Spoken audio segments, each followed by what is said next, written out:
O atirador de elite que conseguiu conter o sequestrador é um policial preparado para disparar tiros de longa distância com alta precisão. A gente foi conhecer de perto como é o treinamento de um sniper.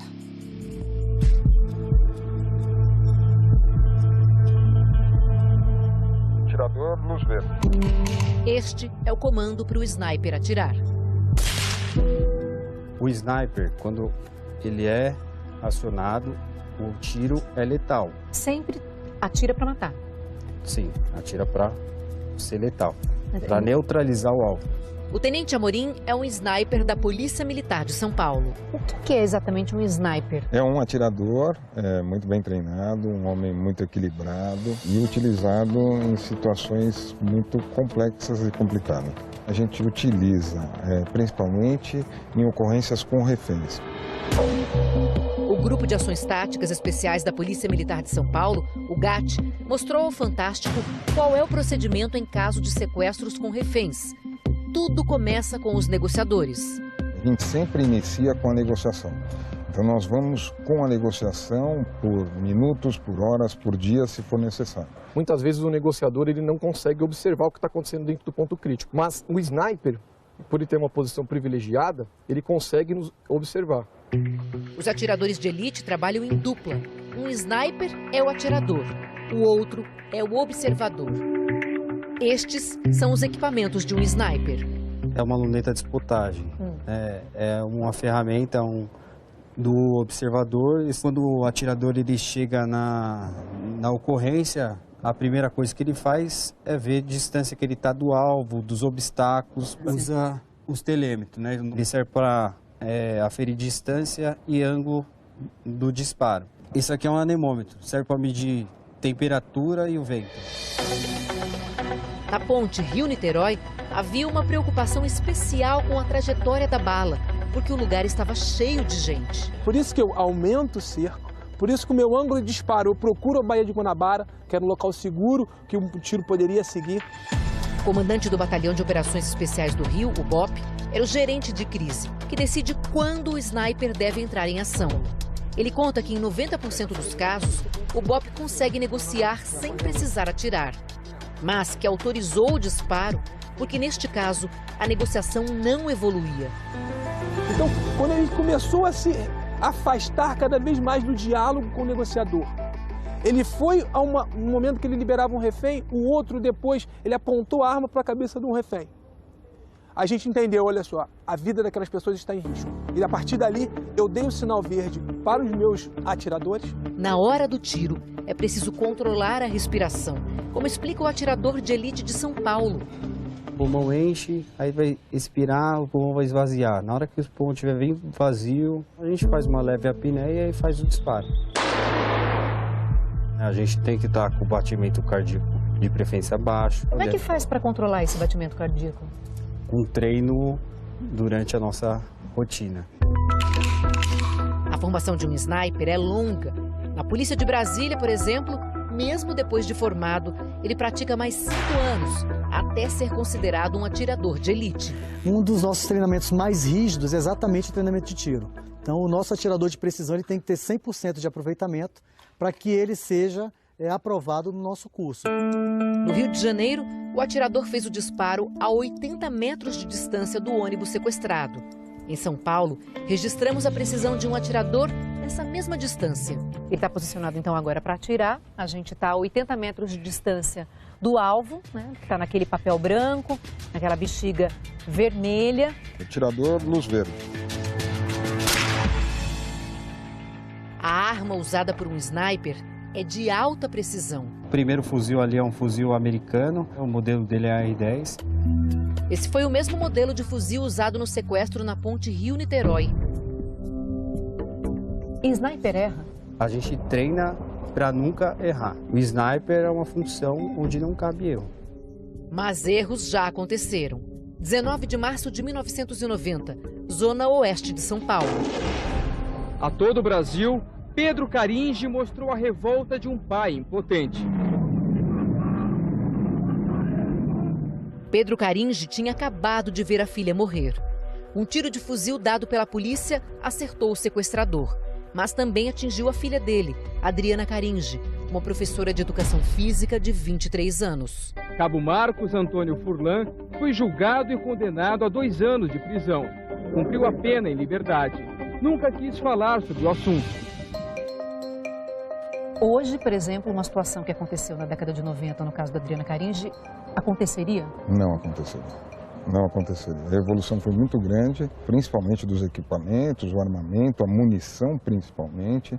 E aí o treinamento, ele evolui, ele acompanha essa evolução dos equipamentos. Então, aquele desfecho indesejado não aconteceria. Outro caso desastroso que forçou a polícia a mudar seus procedimentos. O sequestro do ônibus 174, também no Rio de Janeiro, no ano de 2000. A confusão é muito grande aqui e a gente vê que a imprensa toda está aqui na porta do ônibus. Os policiais levantam as armas para o alto. A professora que foi feita de escudo pelo bandido morreu. Um tiro foi dado por um soldado quando eles desceram do ônibus.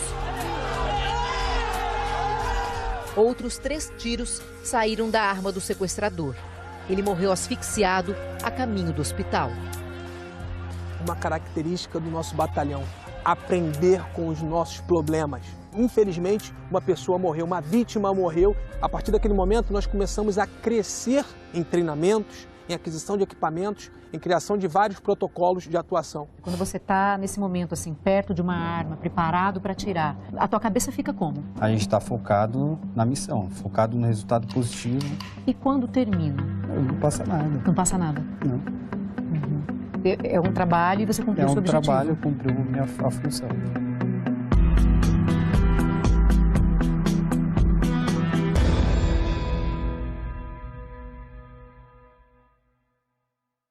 E o caso da morte do sequestrador do ônibus despertou o interesse sobre como é o trabalho dos snipers, os atiradores de elite da polícia. São profissionais preparados para disparar em alvos muito distantes e, para não cometer erros, eles recebem, evidentemente, um treinamento muito rigoroso e especializado.